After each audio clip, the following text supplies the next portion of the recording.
Hi friends, welcome to Joyful Homemaking. இன்னைக்கு நம்மளோட சேனல்ல ஒரு ஸ்வீட் ரெசிபி பார்க்க போறோம். ரவையை வச்சு தான் பாருங்க எப்படி இருக்குன்னு. வாங்க இது எப்படி செய்யறதுன்னு நம்ம சேனல் உள்ள போய் பார்க்கலாம். தேவையான பொருட்கள் பாருங்க. பால், ஏலக்காய், முந்திரி திராட்சை, சர்க்கரை, ரவை, எண்ணெய், தண்ணி. இது 2 ஸ்பூன் அளவுக்கு மைதா மாவு எடுத்து வச்சிருக்கேன். பாருங்க. போதும். இப்போ கேஸ் ஆன் பண்ணிடலாம். இப்போ ரவை ஒரு 1/2 கப் அளவுக்கு எடுத்திருக்கேன். இதை லைட்டாக வறுத்துக்கலாம். லைட்டாக போதும்,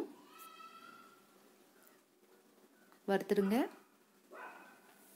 பாருங்கள், ஒரு 2 மினிட்ஸ் ரவை வறுத்தா போதும். அதனோட 2 கப் அளவு பால் ஆட் பண்ணுறேன். ரவை எந்த கப்பில் எடுத்தீங்களோ அதே அளவு 2 கப் பால் ஆட் பண்ணிக்கிங்க.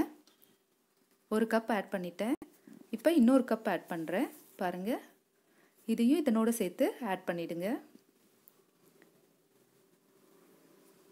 இப்போ இதனோட 1/2 ஸ்பூன் அளவுக்கு மைதா மாவு ஆட் பண்ணுறேன். நீங்கள் ரவையை வறுக்கும் போது கூட இந்த மைதா மாவு 1/2 ஸ்பூன் ஆட் பண்ணிக்கோங்க, ஒன்றும் தப்பில்லை. இது மூணுத்தையும் நல்லா கலரி விட்டுருங்க. கொஞ்சம் கொஞ்சமாக பால் சுண்ட ஆரம்பிக்கும், ரவையும் நல்லா வெந்துடும். அதில் இந்த மாதிரி கலக்கி விடுங்க. பாருங்கள், இப்போ பாலெல்லாம் நல்லா இழுத்தாச்சு. ரவை எப்படி ஆயிடுச்சு பாருங்கள். பாருங்கள், இதெல்லாம் நல்லா ஒன்றா சேர்த்து நல்லா கலரி விடுங்க. பாருங்கள், ஒரு சப்பாத்தி மாவு பதத்துக்கு இருக்குது. குலோப்ஜாம் மாவு இருக்குது இல்லைங்களா, அதே மாதிரி இருக்கும் இது. பாருங்கள், ஏன்னா பாலில் நல்லா ரவை வெந்துடுச்சு. இப்போ ரவுண்டாக போட்டால் குலோப்ஜாம் மாதிரி இருக்கும். இது கொஞ்சம் நம்ம தட்டி போட போகிறோம். இந்த மாதிரி இது எண்ணெயில் பொரித்து எடுக்கணும்.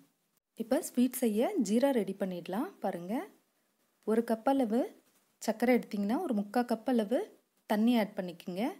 இப்போ இதனோட ஏலக்காய் பவுடரை ஆட் பண்ணுறேன். ஒரு 5-6 ஏலக்காவை நல்லா நுணுக்கி வச்சதை இதில் ஆட் பண்ணிடுறேன். இதெல்லாம் நல்லா மிக்ஸ் பண்ணி விடுங்க. கொதிக்கும் போது ஏலக்காவோட எசன்ஸ் இதில் இறங்கிடும். பாருங்கள், கொதிச்ச பிறகு இதை ஆஃப் பண்ணிடலாம். பாருங்கள், ஜீரா நல்லா கொதிச்சாச்சு. எப்படி நீங்கள் குலோப்ஜாம் செய்வீங்களோ அதே மாதிரி தான். பாருங்கள், இந்த கம்பி பதம் அந்த மாதிரிலாம் வேண்டாம், இதுவே போதும்.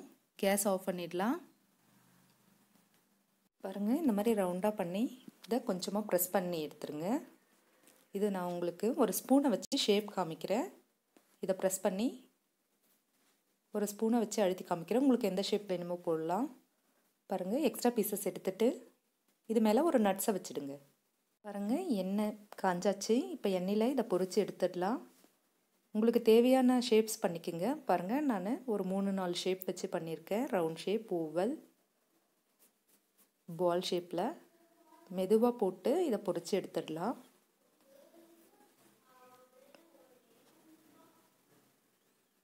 மெதுவாக திருப்பி விட்டுருங்க இதை.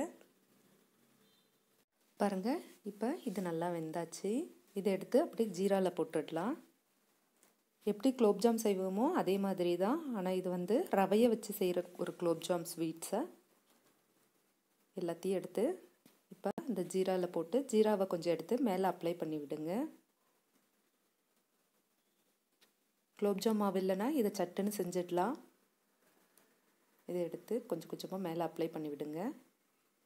பாருங்கள், 3 to 4 ஹவர்ஸ்க்கு அப்புறம் எடுத்திருக்கேன் உங்களுக்கு காமிக்கிறதுக்காக. இதில் நட்ஸை கொஞ்சம் அப்ளை பண்ணிக்கோங்க. முந்திரி, பிஸ்தா, பாதாம் எப்படி வேணாலும் அப்ளை பண்ணிடலாம். இது வெறும் ரவையும் பாலும் வச்சு செய்கிற ஸ்வீட் தான். பாருங்கள், நீங்களும் செஞ்சு எனக்கு கமெண்ட் பண்ணுங்கள். Thank you friends.